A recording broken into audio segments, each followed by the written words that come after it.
Railway exam के लिए क्या स्ट्रेटजी होना चाहिए, इस पे मैंने 2 वीडियो बनाया हुआ है, जो कि आप मेरे यूट्यूब में मोस्ट व्यूड वीडियो में जाके देख सकते हो। उसको 1.2 लाख लोगों ने देखा हुआ है और एक वीडियो को अप्रॉक्सीमेटली 65,000 लोगों ने देखा हुआ है। आप उस वीडियो को केयरफुली देखोगे तो बहुत ही कुछ सीख पाओगे। उसमें मैंने ये बताया है कि 2-3 महीने का टाइम बचा हुआ है एग्ज़ाम में, तो हम कैसे अपने एग्ज़ाम में एक अच्छा स्कोर कर पाएँ। और उस वीडियो से बहुत ही लोगों ने सीखा हुआ है, और जैसा कि आप ही सब ने रिव्यू दिया है कि वो वाकई में स्ट्रेटजी काफ़ी हेल्प किया है बहुत ही लोगों का, जैसा कि आप ही सब ने बताया है। और वो जो स्ट्रेटजी मैं बताया हूँ, उस स्ट्रेटजी को मैं खुद भी फॉलो करता था, जिससे मैंने प्रीवियस आरआरबी एनटीपीसी एग्ज़ाम में 91% से भी ज़्यादा स्कोर किया था।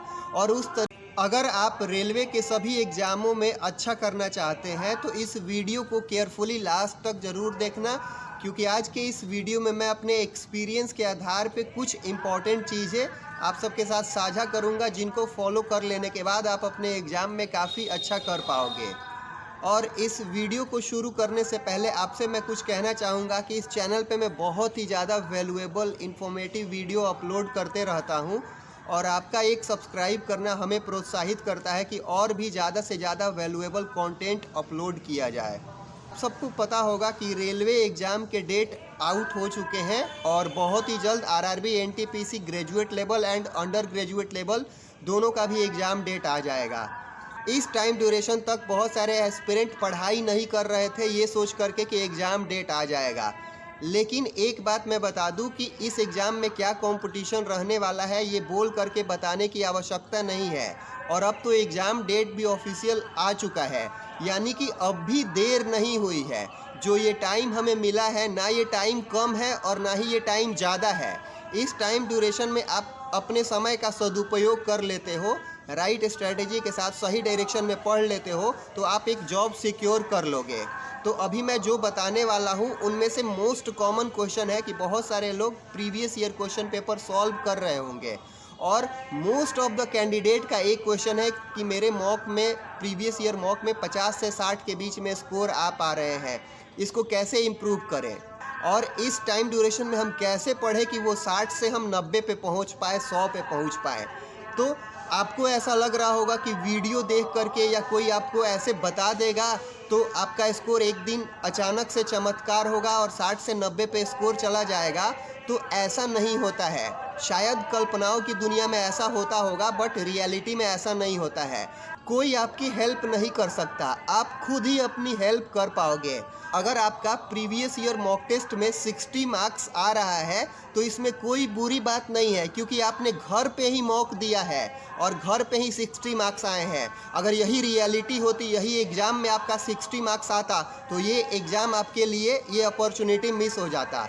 यानी कि आपका घर पे ही 60 मार्क्स आ पा रहा है, ये तो बहुत अच्छी बात है, क्योंकि हमें अब पता चल पा रहा है कि मेरा 60 ही मार्क्स आया है, अभी प्रिपरेशन नहीं हुई है। अगर हम एग्ज़ाम देते तो हमारा एक अटेम्प्ट ख़राब हो जाता, एक अपॉर्चुनिटी मिस हो जाता।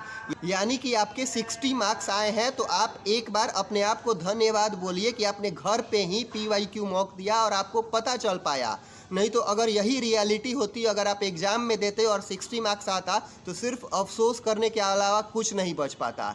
तो अगर आपके 50 to 60 मार्क्स आए हैं, यानी कि आपने पढ़ा हुआ है कुछ, तभी आपके 50 से 60 मार्क्स आ रहे हैं, क्योंकि बिना पढ़े 60 मार्क्स नहीं आते हैं। लेकिन आपको 60 से 90 पे पहुंचना है, और 90 नहीं, मैं तो यही कहूँगा कि आप 100 पे पहुँचिए, क्योंकि जब हम 100 का टारगेट करते हैं तो हमारे लिए ये सुनिश्चित हो जाता है कि एक जॉब लग जाएगी।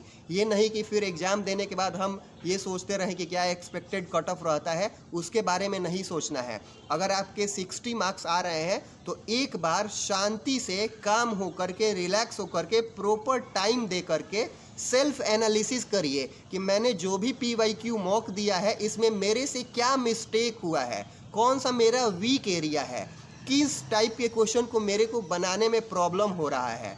अगर आप बारीकी से ऑब्जर्व करिएगा तो आपको पता चल पाएगा कि हाँ, ये सेक्शन मेरे से नहीं सॉल्व हो पाया, या रीजनिंग में सीटिंग अरेंजमेंट के सवाल नहीं सॉल्व हो पा रहे हैं, या प्रॉफिट एंड लॉस में ये पर्टिकुलर टाइप का क्वेश्चन सॉल्व नहीं हो पा रहा है।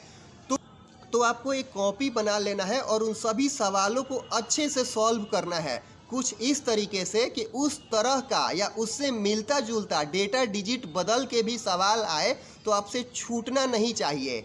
अब इसमें बहुत सारे एस्पिरेंट बोलेंगे कि मेरे को ये टॉपिक बिल्कुल समझ ही में नहीं आता है, तो फिर मैं कैसे खुद से सॉल्व कर पाऊँगा। तो इसके लिए आप किसी टीचर से या अपने मेंटोर एजुकेटर से हेल्प ले सकते हो, या फिर टेक्नोलॉजी का ज़माना है तो आप किसी भी सवाल को आप यूट्यूब पे देखे होंगे, बहुत सारे टीचर ने बहुत ही अच्छे तरीके से बताया होगा किसी मैथ्स को बनाने का या किसी रीजनिंग को बनाने का तरीका।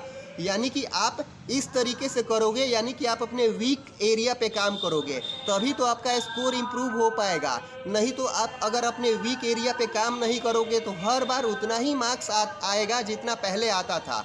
तो आपको बेटरमेंट की ओर आगे बढ़ना है, इम्प्रूवमेंट करना है, या फिर 60 मार्क्स पे ही रहना है, डिपेंड अपॉन ए कैंडिडेट। तो आई होप कि आप मेरी बात को समझे होंगे।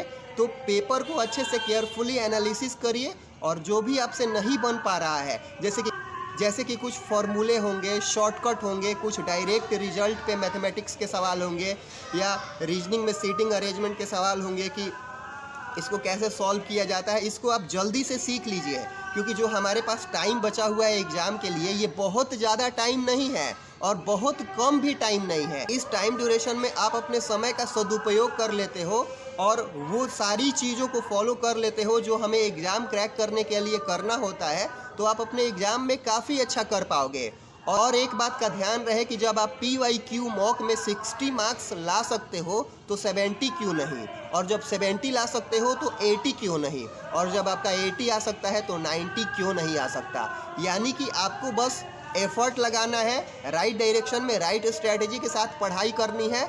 और मेरा ये मानना है कि जो भी एस्पिरेंट इस तरीके से पढ़ाई करेंगे, डेफिनेटली वो एग्ज़ाम में अच्छा परफॉर्म कर पाएंगे। रेलवे एग्ज़ाम के ऊपर मैंने 2 वीडियो बनाया हुआ है, आप जाके देखना, मोस्ट व्यूड वीडियो में वो आपको मिल जाएगा। करीब 1.2 लाख लोगों ने देखा हुआ है कि कैसे हम कम टाइम में एक अच्छा परफॉर्म, एक डिसेंट स्कोर एग्ज़ाम में लेके आ पाए। आप उस वीडियो को देखिएगा तो बहुत ही कुछ सीख पाइएगा। इस पर मैंने 2 वीडियो बनाए हुए हैं, वो भी, और सिमिलर सी स्ट्रेटजी बना के मैंने SSC CGL में 308 से ज़्यादा स्कोर किए थे। तो आप उस वीडियो से सीखिएगा। और ओवरऑल मैं बता दूं कि ये जो टाइम बचा हुआ है हमारे पास 1-2 महीने का, जो कि एग्ज़ाम टाइम है, ये बहुत ही वैल्यूएबल टाइम है। इस टाइम ड्यूरेशन में एक कैंडिडेट के ऊपर डिपेंड करता है कि जो आने वाला टाइम है, इस टाइम ड्यूरेशन में एक नौकरी लेना है या आगे स्ट्रगल करना है, एक कैंडिडेट के ऊपर डिपेंड करता है। तो आप मन लगा के लगन के साथ पढ़िए, राइट डायरेक्शन में पढ़िए, सही स्ट्रेटजी के साथ पढ़िए, और हर एक सेकेंड जो आप गवाओगे ये लौट के नहीं आने वाला। तो हर एक सेकेंड का आप मैक्सिमम यूटिलाइजेशन करिए, मन लगा के पढ़िए।